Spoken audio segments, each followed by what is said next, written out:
a hailse Uachtaráin Poblacht Socialist Vietnam, a Hainiste, ministers, ambassadors, distinguished guests.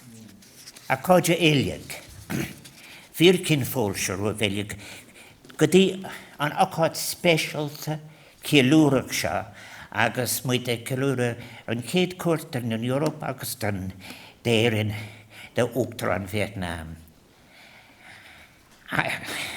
Oras an Uachtaráin an Otan Willamid Balio in Acht, Teshe Mar Chakunaha Uachtaráin na Heran on Idirtrakahacht Raig.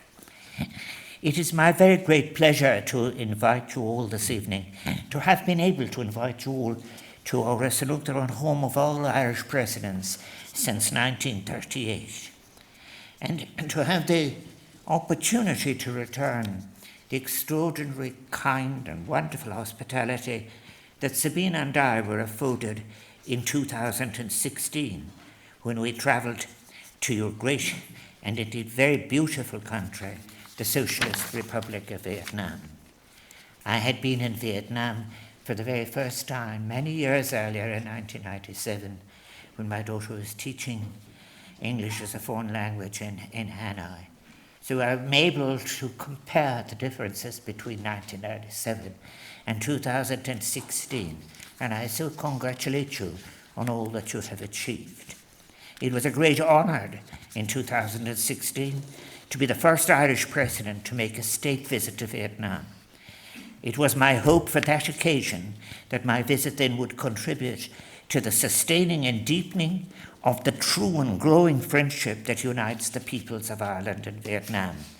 And I am certain, dear President, that this visit which you now make to Ireland will develop and extend this relationship even more strongly. And I recall in particular my visit to your ethnic communities, some of whom are represented in your delegation. And it is, of course, that's where some of the Irish agencies have specialised. This is the first state visit from Vietnam to Ireland, which makes it an even greater occasion and opportunity to reflect and renew the bonds of friendship between our two countries. We are saddened to receive the news that your wife, Nagu Phong Lee, was not able to travel with you due to illness, and both Sabina and I, indeed all present, wish her a full and speedy recovery to health, and will be more than pleased to welcome her at any time to Ireland and indeed to this house. May I take this occasion to express again, with solidarity with you, President, and through you to the people of Vietnam on the tragic loss of life and devastating impacts of Typhoon Yagi. On behalf of the people of Ireland, I extend my deepest sympathies to the families and communities impacted by the typhoon's destruction. And as a long-standing development partner for Vietnam, Ireland is committed to supporting the humanitarian recovery effort. I further extend my sincere condolences on the still recent passing of General Secretary Nguyen Phu Trong. During my visit to Vietnam in 2016, I met with the General Secretary. He was a figure of international significance who had made an immense contribution to the achievement of independence and the development of Vietnam. May I suggest that our two nations, Vietnam and Ireland, can share so much experience in our respective histories. That is perhaps why there are so many ways in which we Irish can identify in sympathy and imagination with the Vietnamese people's aspirations for independence and the right to achieve fulfillment with respect for one's own culture. Ireland's journey and the journey of Vietnam are journeys where this strikes a chord. Yours is a history of so much inflicted suffering by external powers, and while that history has not disabled your present or deprived you of a future and all its possibilities, it would be remiss not to recall it as a great and traumatic infliction on a people, not to assume some false amnesia with regard to its consequences. That would not suffice. Your history in its fullness belongs to you, and it is important that the world must learn from its imposed and avoidable tragedies. Indeed, the images of the brutality of war from Vietnam, I have no difficulty personally in recalling. I believe that the posters of the war from Vietnam had a huge effect on civil rights struggles all over the world. Both our cultures have their roots in ancient civilizations, renowned for the value they placed on scholarship, spiritual cultivation, and the arts. Both of our peoples have endured the harmful experience of the imposition of a perceived superiority of a hegemonic culture of empire, and in your case, the ambitions of four imperialisms. Both of our peoples have suffered from the scourge of famine and its profound and many consequences.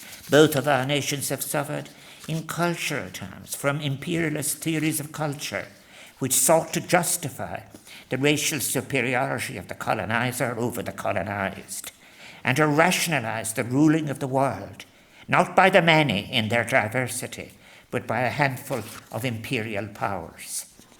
Both our peoples have an unyielding and irrepressible struggle for independence that included in its day meetings in Paris. We recall the Paris Peace Conference in 1919, after that collision of empires that the First World War constitutes, a conference in which a young Ho Chi Minh sent a petition asking for the delivery of the independence that had been promised from France. So many of our contemporary conflicts, indeed, are the fruit of an unfinished end to such imperial tendencies. Ho Chi Minh was not alone in not receiving an answer from the presiding world powers.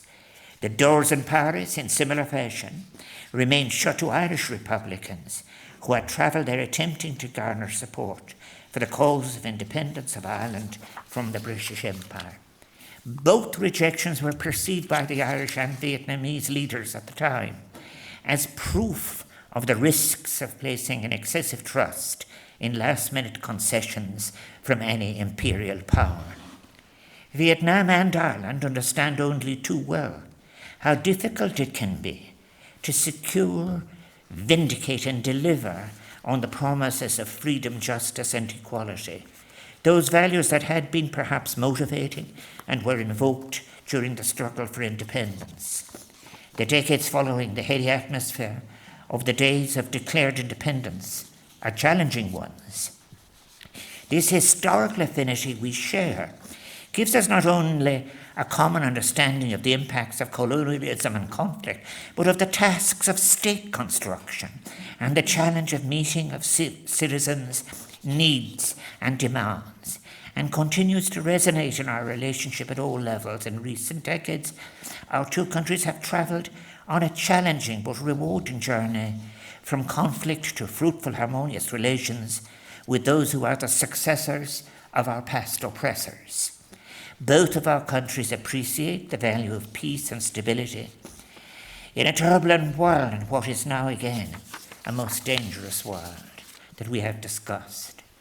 On matters of economy, both Ireland and Vietnam have been rapidly moved from being dependent on relatively poor agrarian economies to more diversified forms of economic production, and achieving significant social and economic advances in a complex globalized world that is ever more interdependent, and not just in matters of trade, yet one that has created global issues in relation to, for example, the impact of climate change, rising inequalities, global poverty, and enforced migrations.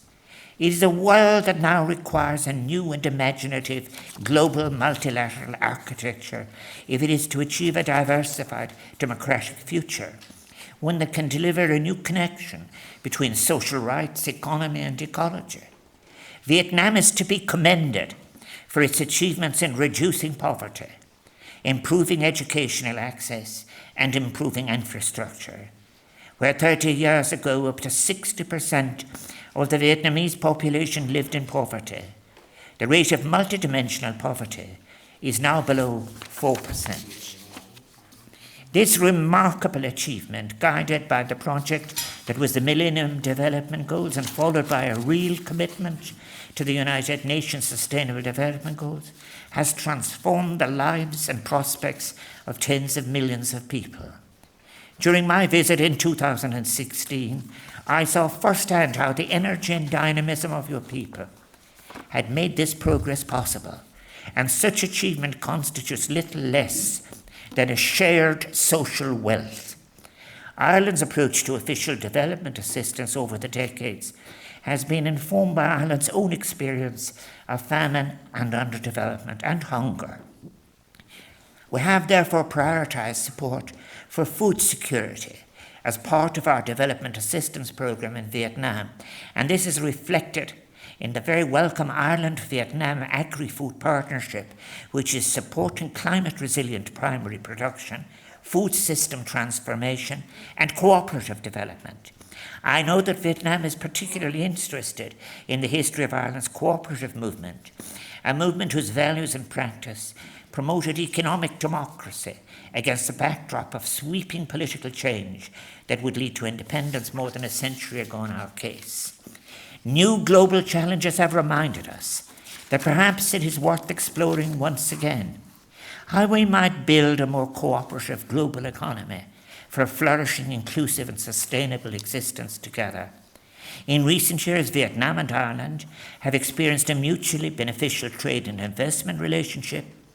With rapid changes and new opportunities have also come tremendous new challenges, particularly with regards to the globalised economic and trade structures to which Vietnam and Ireland have been opening. Such structures involve risk that emphasises the importance of transparency and accountability and raise serious questions, in particular with the rise of so many unaccountably inappropriate development models with a democratic deficit, which taken together is resulting in a legitimation crisis that the German philosopher Jürgen Habermas first wrote about 50 years ago. Everywhere we can see how deepening inequality and poverty threaten social cohesion, how climate change, food security, global poverty, and migration are inextricably linked, fueling displacement and conflict, and how intergenerational justice is threatened as we witness our natural environment degrading at an alarming pace. What one might even term a species failure on our part. Vietnam's role as one of only 4 countries globally to enter the European Union-supported Just Energy Transition Partnership shows a determination to confront and lead in the global response to climate change, aiming as it does to transform Vietnam's renewable energy capability. Through responding to and adopting international initiatives like this, I am confident that as a global community, we could meet the challenges that face us. Those who speak for states must now also speak to what are global issues. We are living through a period when in so many instances militarism has replaced diplomacy. We have been told that we may be at the beginning of a new nuclear armaments race, and certainly the statistics corroborate this fear. Global military expenditure last year increased by 6.8% to $2.44 billion, the highest ever recorded. We must confront then both the shallowness too and the false inevitabilities of a military discourse. We need to return to diplomacy. I suggest that we must never lose sight of the possibilities that remain for us in the pursuit of conditions of a shared peace. How our lives could be liberated without war, famine, hunger, and greed, in a just world that shuns the poisonous ideals of imperialism, racism, and othering, and embraces the decent instincts of humanity. How we can build a society of inclusion at home while working together with other nations to build a peaceful, sustainable, and hopeful world. I take this opportunity to commend the significant and positive role played by Vietnam in regional security, including its non-aligned diplomatic approach and four-nose policy. No military alliances, no siding with one country to act against another, no foreign military bases are using Vietnam as leverage to counteract other countries, and no threat or use of force. This strategy and healthy balanced relations with major powers has served Vietnam well. What has been the uncritical evolution of the economic and social forms of the powerful has always been presented as a most desirable modernity. We should reflect deeply on the opportunities and the risks before us, risks that we share.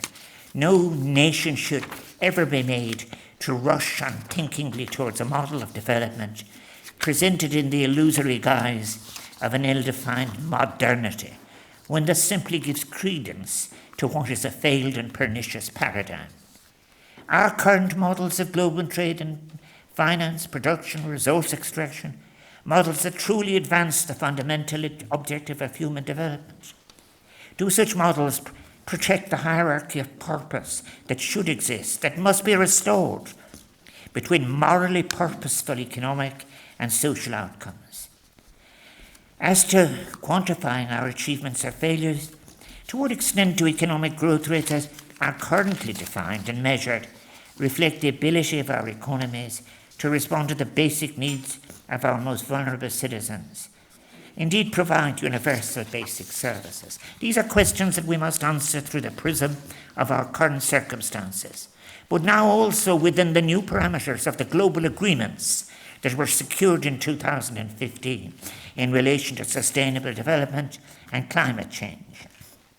The United Nations 2030 agenda, on which, alas, we are so off course, apart from Vietnam.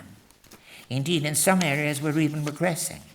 We have a historic opportunity and indeed duty to lay the foundations for a new model of human flourishing and social harmony. And we must confront the militaristic rhetoric that is now so omnipresent, even hegemonic. The scale of the global challenges we face together requires not only a recovery of the genuinely idealistic impulses which drew our forefathers forward in their best and selfless moments towards a new world of independence. It also requires a new paradigm for cooperation at national and international level, and a new scholarship of such a nature as can generate balanced and respectful relations between the peoples of the world and between humans and the various forms of life on our shared planet. Today, Ireland and Vietnam have emerged as countries on a path towards greater flourishing, with a myriad of opportunities in sight for new international partnerships. My hope for our deepening relationship, and I sense it is your hope too, President, is that we will manage together to build a cooperative, caring, and non-exploitative civilization, informed by the best of the traditions and institutions of the nations of the world, but also by the diversity of our collective experiences and memories, including those that will inevitably recall old wounds, failures, and opportunities lost, but also will have retained visions invigorated and futures imagined and made real, perhaps even drawing on utopian ideals. There is a growing young Irish population currently living in Vietnam, many working in the education sector, gaining and sharing valuable experience. I thank you, President, for the warm welcome they've received. That warm welcome is, I know, extended to the many Irish people who visit Vietnam each year to experience your incomparable landscapes and rich cultural heritage. Here in Ireland, the Vietnamese community is estimated at approximately 4,000 people. It is a thriving community that makes an important and valued contribution across many areas of national life, social, economic, and culture. And through you, I thank them for it. Our two countries share an appreciation of and attachment to culture, both traditional and contemporary. Our peoples place a high value on literature, poetry, music, song. And I would like to warmly thank the musicians we will have this evening who will be performing for us. Ian O'Shla, dear guests, celebrating all that we've been sharing and will share in friendship and ever closer relations assisted by this visit of the President. May I now invite you all distinguished guests to stand and join me in a toast.